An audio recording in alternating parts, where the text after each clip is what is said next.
Salve a tutti ragazzi, io sono Roby Rocks, benvenuti nel mio studio. Oggi con questo video vi voglio parlare di Sonicake Smart Box, il diretto discendente del già famoso Sonicake Pocket Master, di cui ne eredita praticamente le stesse funzioni e la stessa qualità.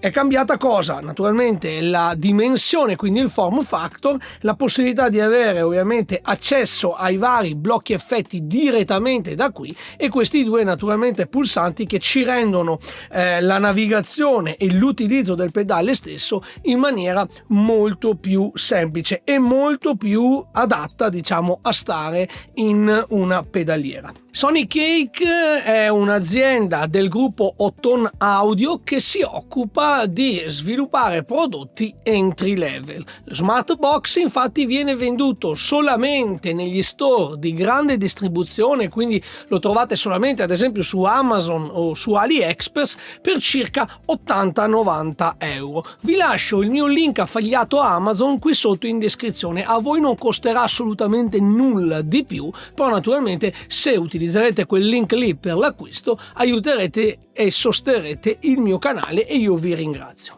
Quindi cominciamo col dare innanzitutto le nozioni più importanti. Abbiamo un centinaio di preset, 50 di fabbrica che non possono essere modificati o cancellati e altri 50 user preset che possono invece essere modificati a piacere. Possiamo importare i profili NAM, naturalmente come avviene già nel Pocket Master il blocco IR verrà escluso e dunque potremo sostanzialmente importare solamente i profili NAM che già includono la simulazione di cabinet. Abbiamo un looper con la durata massima di 20 secondi e una drum machine con 100 pattern ritmici diversi. Poi naturalmente lo possiamo collegare tramite USB per utilizzarlo come scheda audio, quindi come periferica audio sia nel nostro computer ma sia anche su smartphone e tablet, tant'è che è infatti OTG.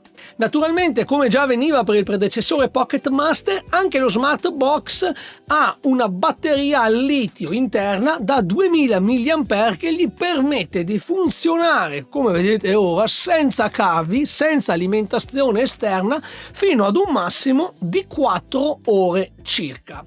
Naturalmente può essere alimentato sia tramite l'alimentatore da 9 volt, sia tramite anche cavo USB. Le connessioni disponibili sono essenziali e semplici. Abbiamo innanzitutto l'ingresso per poter collegarci un pedale di espressione o un controllo esterno tipo dual foot switch, abbiamo un ingresso mono per collegare la nostra chitarra e un'uscita out di tipo stereo. Dunque, se vogliamo collegarci ad esempio ad un paio di casse dovremo munirci del famoso cavo ad Y. Poi abbiamo un'uscita cuffie a mini jack stereo, la presa USB che ci servirà appunto per collegarlo al computer, per collegarlo a smartphone, tablet oppure anche all'alimentatore semplicemente per caricare la batteria, il pulsante power e ovviamente l'ingresso per l'alimentazione. C'è, ma non si vede, anche un modulo Bluetooth perché il pedale può essere collegato al nostro smartphone tramite Bluetooth in modo da ricevere sia segnale audio, quindi se abbiamo ad esempio una base sul nostro smartphone gliela possiamo inviare ed ascoltare naturalmente dalle casse o dalle cuffie che ci abbiamo collegato, ma possiamo anche gestire il pedale sempre tramite Bluetooth con l'editor, con la sua applicazione mobile. Frontalmente la situazione è la seguente: abbiamo lo schermo che è lo stesso identico del Pocket Master, 3 pulsanti qui, Save, Global e Drum, che servono rispettivamente per salvare il preset, per entrare nei Global Settings, quindi le impostazioni globali del pedale, la Drum Machine, poi qui abbiamo Exit per uscire da qualsivoglia menu in cui ci troviamo, un encoder che può essere ruotato e premuto per navigare nei menu e regolare i vari parametri. Abbiamo questi 9 pulsanti luminosi che ci permettono di accedere al blocco effetto indicato e anche ad attivare o a disattivarlo. Abbiamo poi due pulsanti, due foot switch, che ci permettono di fare tutta una serie di funzioni, perché questi sono anche programmabili, ma tutto questo lo vediamo tra un attimo. Ve lo dico qua, schietto schietto, non vi faccio sentire i suoni di fabbrica perché sono orribili, non me ne volete, ma sicuramente se avete un po' di gusto, se avete un po' di pazienza, una volta che avete imparato ad utilizzare il pedale, e vi assicuro è molto semplice, sicuramente riuscite a tirar fuori dei suoni nettamente migliori di quelli che trovate qui. Quindi mi rifiuto di testare come di consueto i preset di fabbrica, perché gli farei una cattiva pubblicità, francamente. Quindi iniziamo subito a vedere come muoverci tra i preset. Naturalmente possiamo utilizzare i pulsanti, in questa modalità sono in modalità preset, come potete vedere sto avanzando tra i preset o retrocedendo. In questo caso vedete che c'è un triangolino che indica P03. P sta naturalmente per Factory Preset, quindi questa è la patch numero 03. Per muovermi tra i preset posso anche usare l'encoder ruotando da una parte all'altra. Naturalmente questo può fungere per varie cose. In questo caso, se ci fate caso, c'è un triangolino giallo che indica P04.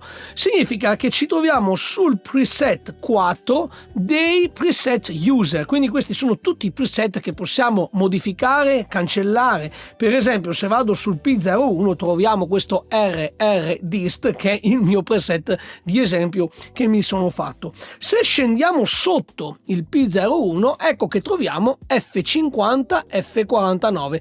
Questi F sono i preset di fabbrica, i famosi factory preset. Quindi, come vi dicevo, abbiamo 50 preset di fabbrica e altri tanti preset user, quindi per un totale di 100. Ora, se premo una volta l'encoder, vedete che il triangolino giallo si è spostato su questa sigla in alto a sinistra, BT.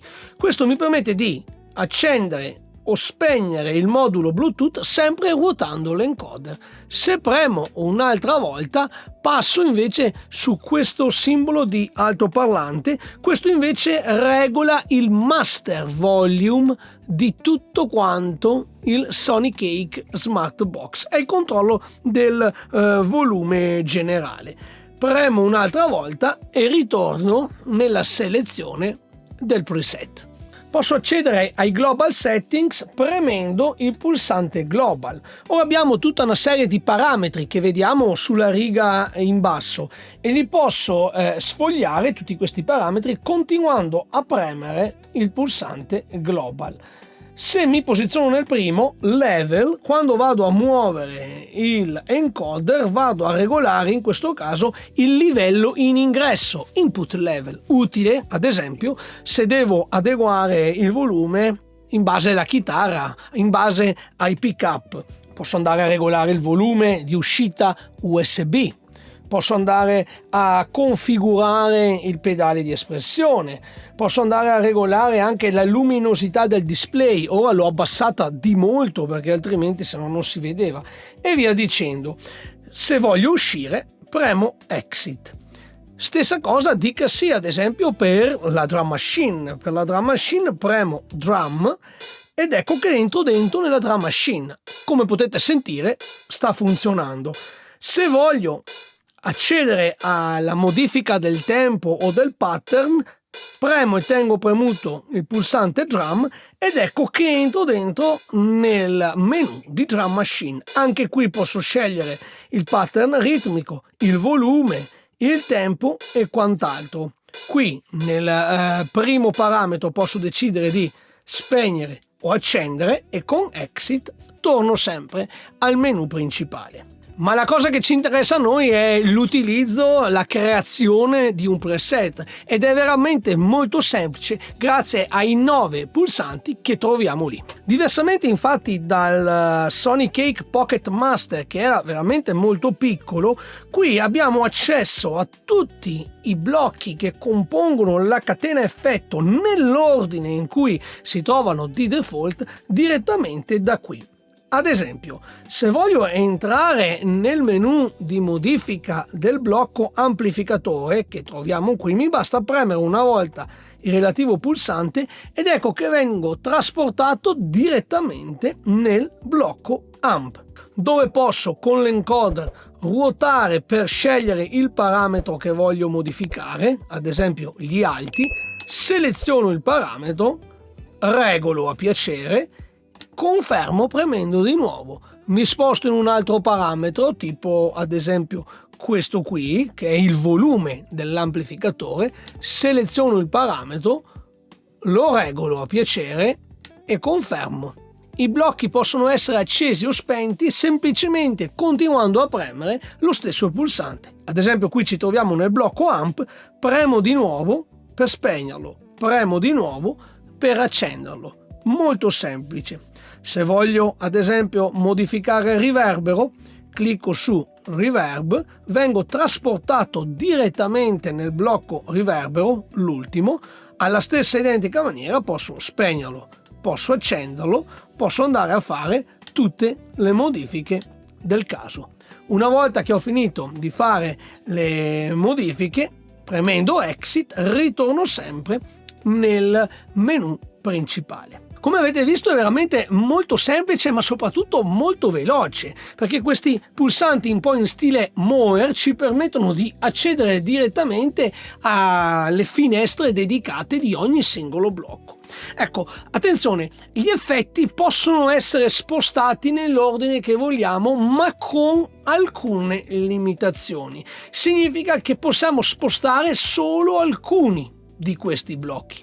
Se ci facciamo caso, ad esempio, il blocco riverbero presenta come secondo parametro Move. Se io lo attivo e mi sposto, come potete vedere sto spostando il blocco riverbero avanti e indietro sulla catena. Ad esempio decido di mettermelo all'inizio prima dell'overdrive. Confermo di nuovo. Per esempio mi prendo il blocco delay, vado su Move e posso spostarmelo anch'esso avanti e indietro. Ma se per esempio scelgo il blocco EQ oppure il blocco IR, che sarebbe il cabinet, oppure il blocco amp, vedete che questi non presentano il parametro Move. Ecco, questi come anche alcuni altri sono bloccati, non possono essere spostati. Bene, ma veniamo alla cosa più bella, più creativa, che è quella appunto della creazione del suono. Io utilizzo la mia Les Paul Standard 50 collegata direttamente allo Smart Box senza null'altro di mezzo. Mi sono creato questo preset AAA con assolutamente nulla di acceso, quindi è un preset completamente vuoto. Vado aggiungendomi come inizio di tutto amp e cab, quindi clicco 2 volte sull'amp e clicco 2 volte sul blocco IR. Quindi abbiamo i nostri due principali protagonisti amp e cab accesi.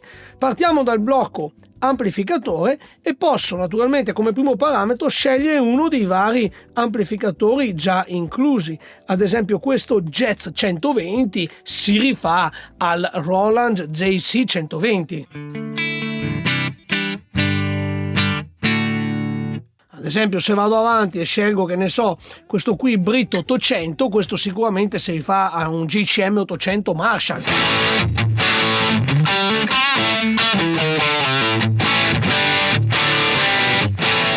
Benissimo, posso naturalmente andare a fare tutte le regolazioni del caso, alti, medi e bassi, ma prima mi sposto sul blocco cabinet per andare a scegliermi il cabinet che preferisco, perché per esempio in questo caso sto utilizzando un Brit 2x12, quindi presumo sempre un cabinet Marshall 2x12. Mi metto per esempio un 4x12.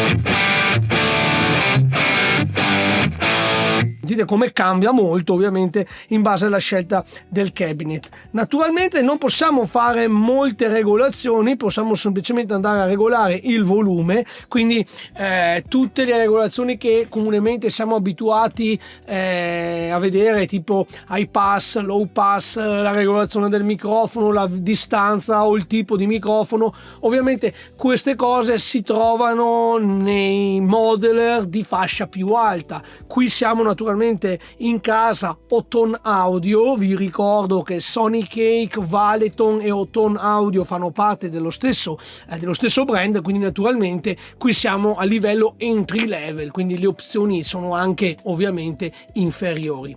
Mi sposto dunque sull'amplificatore.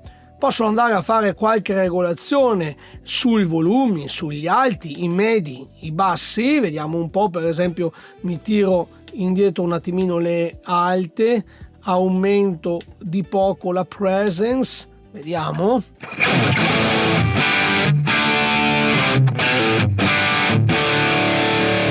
Posso andare a regolarmi anche il volume del blocco amp, me lo alzo un pochino.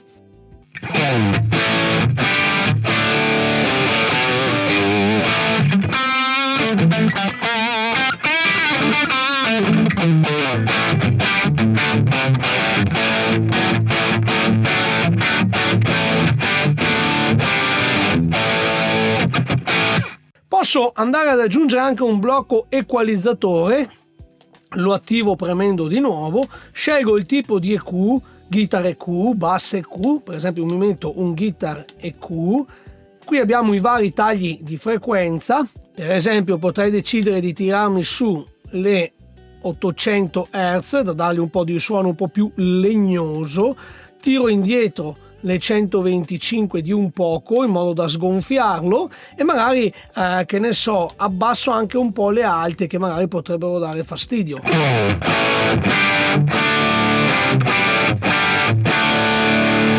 Sempre lavorando nella dinamica, magari c'è un leggero brusio, bene, lavoriamo col noise gate, in questo caso NR sta per noise reduction, si trova all'inizio della catena, lo attivo e vado a regolarmi naturalmente la threshold, la alzo finché sento sparire il brusio di sottofondo. Piccola interruzione, io vi invito a fare un salto sul mio sito www.robyrocks.it dove troverete i preset, le patch, i profili, gli impulse response che io realizzo per i vari sistemi digitali. Troverete inoltre anche materiale gratuito, i video tutorial gratuiti e anche i link alle masterclass, ai corsi che io realizzo. Grazie.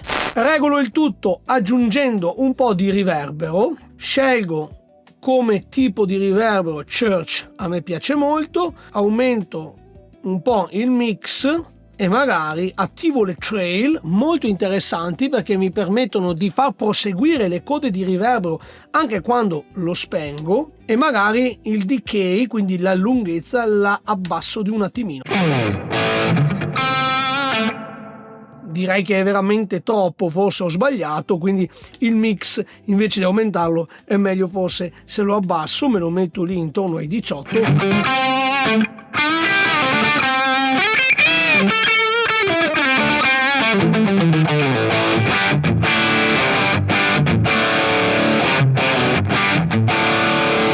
Benissimo, mi metto anche un delay. Per un delay posso scegliere vari tipi di delay, warm, pure, tube, reverse, analog. Mi metto un pure, che è quello più diciamo digitale, quello un po' più cristallino. Alzo un po' il mix in modo da sentirlo di più. Qua posso regolare il tempo, il feedback e naturalmente scegliere se lo voglio sincronizzato o meno con il tap tempo, che vedremo tra un attimo. Lo sincronizzo dunque con il tap tempo e scelgo se voglio un quarto puntato, un ottavo e via dicendo. Io lascio un quarto e attivo anche in questo caso le trail.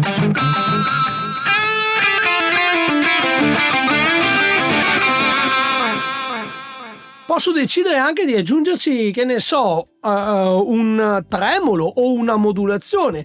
Posso usare sia l'FX2 oppure anche l'FX1. In questo caso vado su FX1, lo attivo, invece del compressore scelgo ad esempio un touch wah, analog chorus, flanger, jet flanger, c'è veramente di tutto, phaser. Proviamo a metterci magari un tremolo.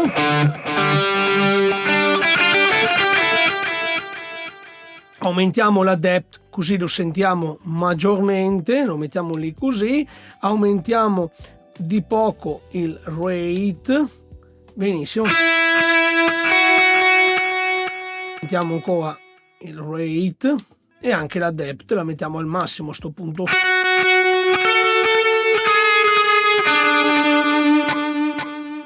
Per salvare il preset mi basta premere su Save. Qui di nuovo posso scegliere, sempre premendo Save, posso ruotare, diciamo così, il selettore nella parte sottostante e scegliere dunque posizione, quindi dove voglio salvare questo nuovo preset. Non devo per forza salvarlo nella stessa locazione in cui sto lavorando, posso scegliere per esempio di salvarlo sul P03 ad esempio. Vado avanti sempre premendo Save, posso dargli un nome, quindi mi sposto, invece di AAA per esempio lo chiamo BBB, tanto per dire, ok.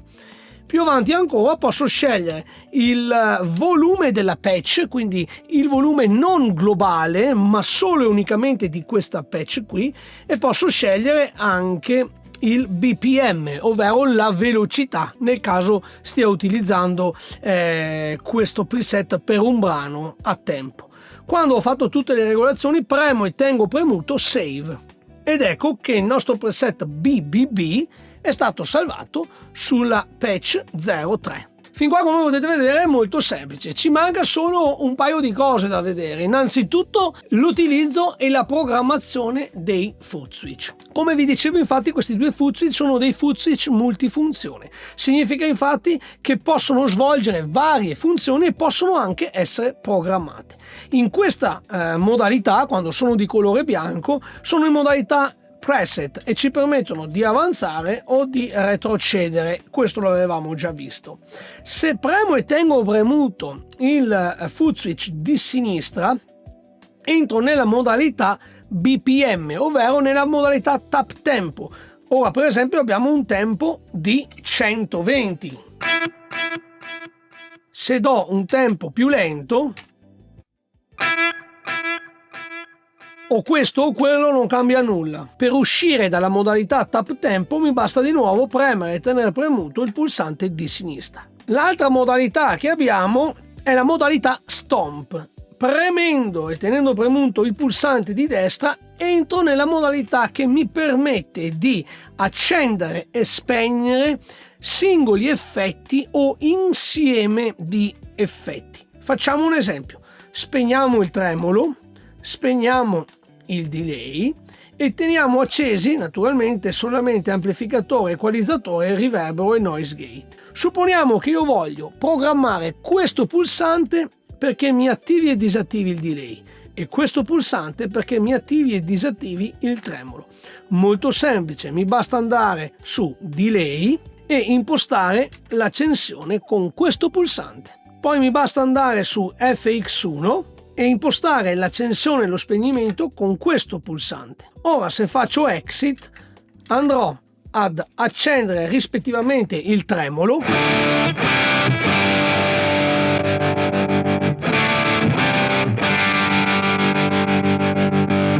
e il delay.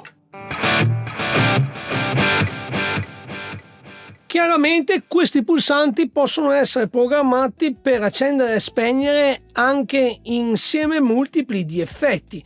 Entrando per esempio sempre nel menu editing, ad esempio del riverbero, se seleziono anche per il blocco riverbero lo stesso pulsante, ora questo pulsante qua andrà a accendere e spegnere sia il riverbero che il delay. Questa dunque è una funzione molto utile perché con un unico preset mi permette sostanzialmente di accendere e spegnere effetti proprio come se fosse una piccola pedaliera analogica con i pedalini proprio messi lì. Per uscire dalla modalità stomp premo e tengo premuto sempre il pulsante di destra. Ci sono altre due modalità: la modalità tuner che mi permette di accordare la chitarra semplicemente premendo una sola volta i due pulsanti assieme.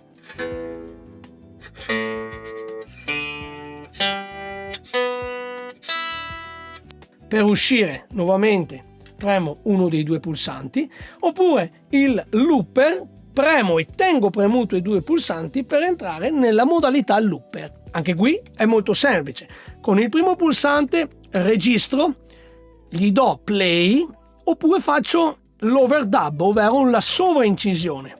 col secondo pulsante metto in stop o tenendolo premuto cancello tutto quello che ho registrato. Adesso sto utilizzando le mani, quindi sarà difficile andare a tempo, ma vi faccio vedere.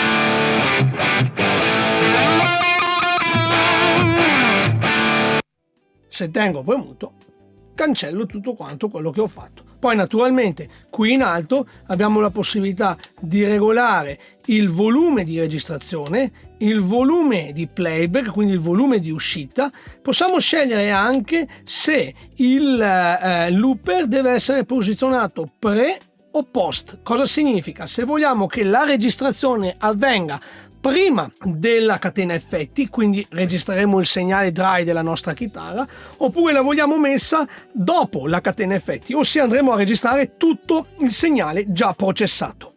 La cosa interessante è che possiamo gestire tutto da smartphone, sia iOS che Android. Quindi la prima cosa da fare è andare nelle impostazioni e attivare il Bluetooth dal nostro smartphone.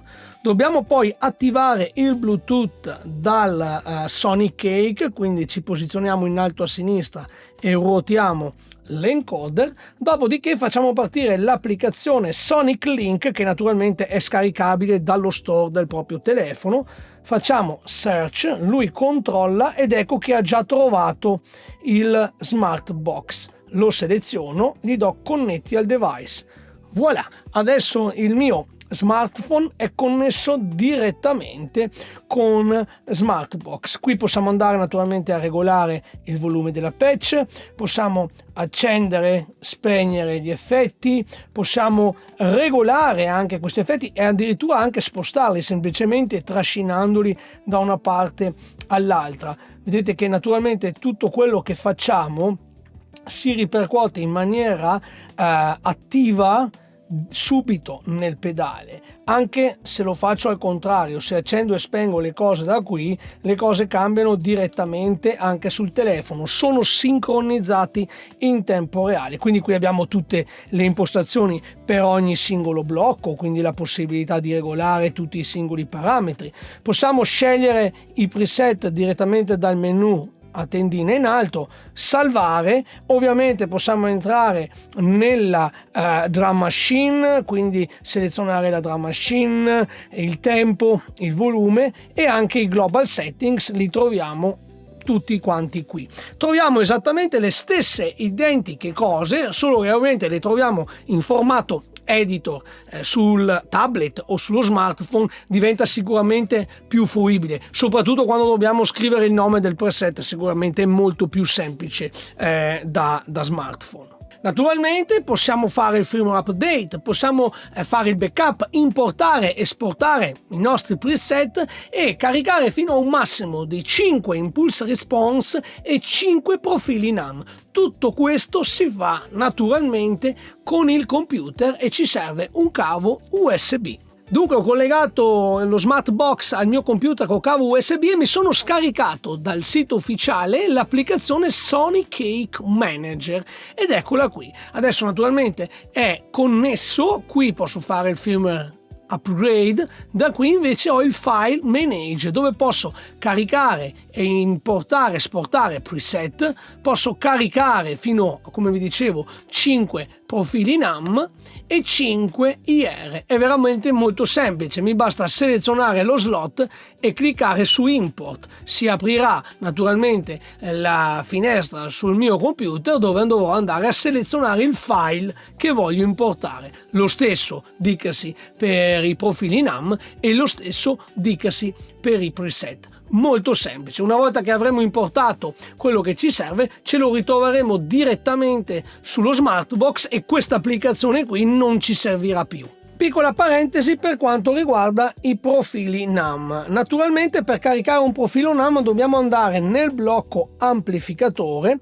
e quando andiamo a scegliere la modalità d'uso, invece di Basic selezioniamo clone. In questo caso significa che andremo ad utilizzare uno dei 5 profili che abbiamo importato. Per esempio io qua ne ho un paio: Robbie Rocks Hide 57, Robbie Rocks Hide 41, lo seleziono e gli do ok. Bene, da notare una cosa: quando carichiamo un profilo NAM il blocco IR viene disattivato. Lo possiamo vedere sia da qua che da là, che c'è questo simbolo con il divieto sostanzialmente frontalmente. Quindi sebbene il blocco IR sia acceso, in realtà è disattivato. Questo ci obbliga, come vi dicevo, ad utilizzare profili NAM che includano anche il cabinet al loro interno. Prima di concludere rispondo alla domanda più scontata: che differenza c'è con il Sonicake Pocket Master? Dal punto di vista funzionale e qualitativo assolutamente nessuna. Gli effetti sono gli stessi, le simulazioni sono le stesse, rimane tutto uguale, anche la qualità audio rimane la stessa, come pure il processore. Semplicemente lo Smart Box ha una dimensione più ampia, ci permette naturalmente di accedere agli effetti in maniera più veloce, quindi diciamo che si presta maggiormente ad un utilizzo live, on the road, quindi ho meno necessità di addentrarmi tra i menu perché trovo tutto lì sotto mano, ma fondamentalmente è lo stesso prodotto. Quindi che cosa dire di questo Smart Box Sonicake? Direi che questo, per conto mio, è un prodotto intelligente, come lo è stato anche il Pocket Master. Prodotti piccoli, economici, che ok non possono ovviamente far fronte o competere con grandi marchi come Kemper, Quad Cortex, Helix, ma nel loro piccolo naturalmente tutto va rapportato anche al prezzo di vendita. Per 80-90 euro direi che robe ne fa, e tutto sommato le fa anche bene. Secondo me medaglia d'onore è il fatto che va a batterie. Questa è veramente una bella chicca.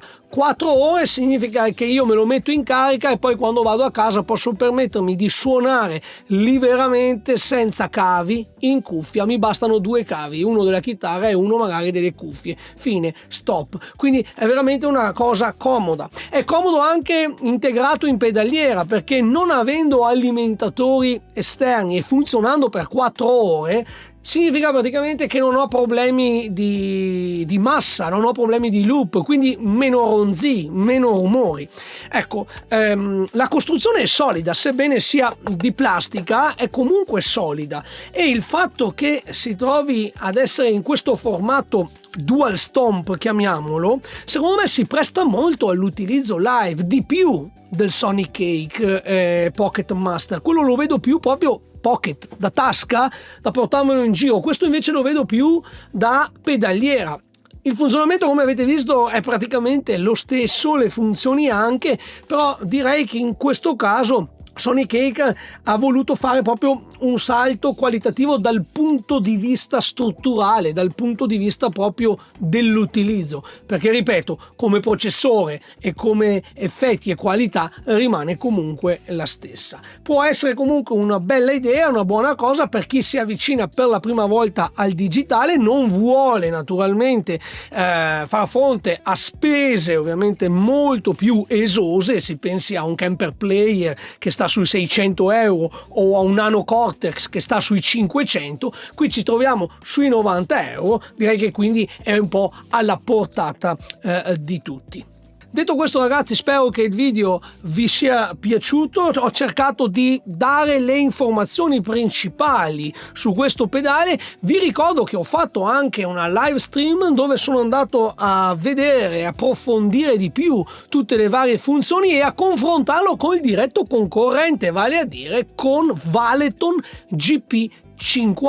Quindi se siete interessati a vedere come funziona l'import dei profili NAM, come approfondire di più certe tematiche e vedere un confronto col diretto concorrente, che fra l'altro fanno parte della stessa azienda, non sono nemmeno realmente concorrenti, ecco, io vi invito a guardare quel video lì. Detto questo, io vi saluto, vi ringrazio, vi ricordo di lasciare un like, iscrivervi al canale e cliccare sulla campanellina non vi costa niente e vi ringrazio già da subito. Fate un salto anche sul mio sito robirocks.it, trovate i profili NAM che realizzo, trovate gli impulse response che realizzo, materiale gratuito, i corsi e molto altro. Vi saluto e ci vediamo alla prossima. Ciao!